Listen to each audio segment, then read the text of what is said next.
ಪುಷ್ಪ ಪ್ರಪಂಚಕ್ಕೆ ನಿಮ್ಮೆಲ್ಲರನ್ನ ಪ್ರೀತಿಯಿಂದ ಸ್ವಾಗತಿಸುತ್ತಾ ಇಂದು ದಾಸವಾಳವನ್ನು ಕುರಿತ ಒಂದಷ್ಟು ಮಾಹಿತಿಯನ್ನು ತಿಳಿದುಕೊಳ್ಳೋಣ ಬನ್ನಿ.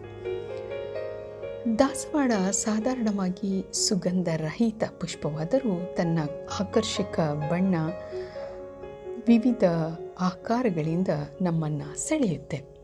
ಇದೊಂದು ಅಲಂಕಾರಿಕ ಸಸ್ಯ. ಮನೆಯ ಅಂಗಳದಲ್ಲಿ, ದೇವಾಲಯದ ಆವರಣಗಳಲ್ಲಿ, ತೋಟಗಳಲ್ಲಿ ಬೆಳೆಸುವಂಥ ಗಿಡವಿದು. ಸುಮಾರು 200ಕ್ಕೂ ಹೆಚ್ಚು ಪ್ರಭೇದಗಳನ್ನು ನಾವು ಇದರಲ್ಲಿ ಕಾಣಬಹುದು. ಮಾಲ್ವೇಸಿ ಕುಟುಂಬಕ್ಕೆ ಸೇರಿದ ಇದರ ವೈಜ್ಞಾನಿಕ ಹೆಸರು ಹೈಬಿಸ್ಕಸ್. ಆಂಗ್ಲ ಭಾಷೆಯಲ್ಲಿ ಚೈನಾ ರೋಸ್, ಶೂ ಫ್ಲವರ್ ಎಂದು, ತಮಿಳಿನಲ್ಲಿ ಶಂಬರತೈ, ಹರತ್ತಂ, ತೆಲುಗಿನಲ್ಲಿ ದಾಸನ ಚೆಟ್ಟು ಎಂದು, ಮಲಯಾಳಂನಲ್ಲಿ ಚಂಪರುತ್ತಿ, ತುಳುವಿನಲ್ಲಿ ದಾಸನ ಪೂವು ಎಂದು ಕರೆಯುತ್ತಾರೆ. ಇನ್ನು ಕನ್ನಡದಲ್ಲಿ, ಸಂಸ್ಕೃತದಲ್ಲಿ ರುದ್ರಪುಷ್ಪ, ಜಪಾರಕ್ತ, ತ್ರಿಸಂಧ್ಯಾ, ಜಪಾಪುಷ್ಪ, ಗಂಟೆ ದಾಸವಾಳ ಮುಂತಾದ ಹೆಸರುಗಳಿಂದ ದಾಸವಾಳವನ್ನು ಗುರುತಿಸೋದು ಇದೆ. ಇದೊಂದು ಬಹುವಾರ್ಷಿಕ ಸಸ್ಯ. ಸುಂದರವಾದ ವರ್ಣಮಯವಾದ ಹೂಗಳಿಗಾಗಿ ಇದನ್ನು ಬೆಳೆಸಲಾಗ್ತದೆ. ಈ ಹೂವು ಹವಾಯ್ ದೇಶದ ರಾಷ್ಟ್ರೀಯ ಪುಷ್ಪ ಎಂಬ ಹೆಗ್ಗಳಿಕೆಗೆ ಕೂಡ ಪಾತ್ರವಾಗಿದೆ. ಪ್ರಪಂಚದ ಎಲ್ಲ ಉಷ್ಣವಲಯ ಮತ್ತು ಶೀತೋಷ್ಣ ವಲಯಗಳಲ್ಲಿ ಬೆಳೆಯುತ್ತದೆ. ಯಾವ ಬಗೆಯ ಮಣ್ಣಿನಲ್ಲಾದರೂ ಬೆಳೆಯುವ ಗುಣ ಇದರದು.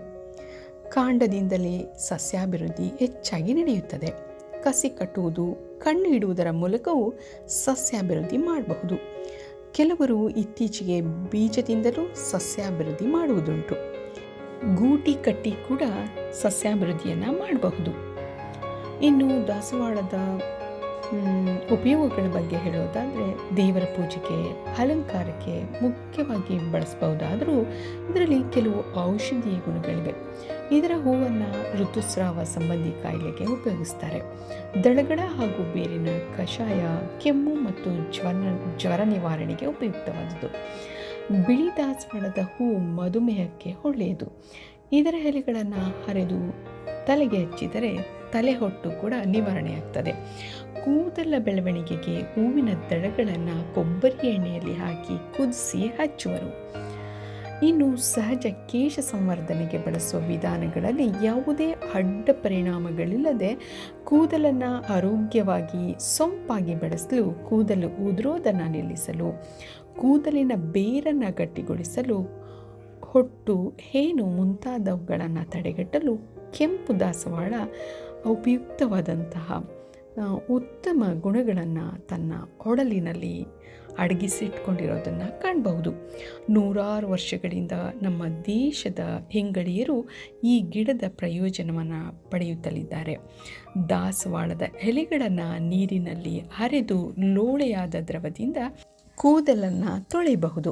ಈ ದ್ರವ ಸ್ನಾನಕ್ಕೆ ಅರ್ಧ ಗಂಟೆ ಮುಂಚಿತವಾಗಿ ಕೂದಲಿಗೆ ಚೆನ್ನಾಗಿ ಲೇಪಿಸಿ ನೆತ್ತಿಯಿಂದ ಬಸಿಯುವಂತೆ ಮಾಡಿ ಕೊಂಚ ಕಾಲ ನೆನೆದು ಅನಂತರ ಸ್ನಾನ ಮಾಡಿದರೆ ಕಣ್ಣಿಗೆ ತಂಪಾದ ಅನುಭವವನ್ನು ಕೂಡ ಇದು ಕೊಡುತ್ತೆ.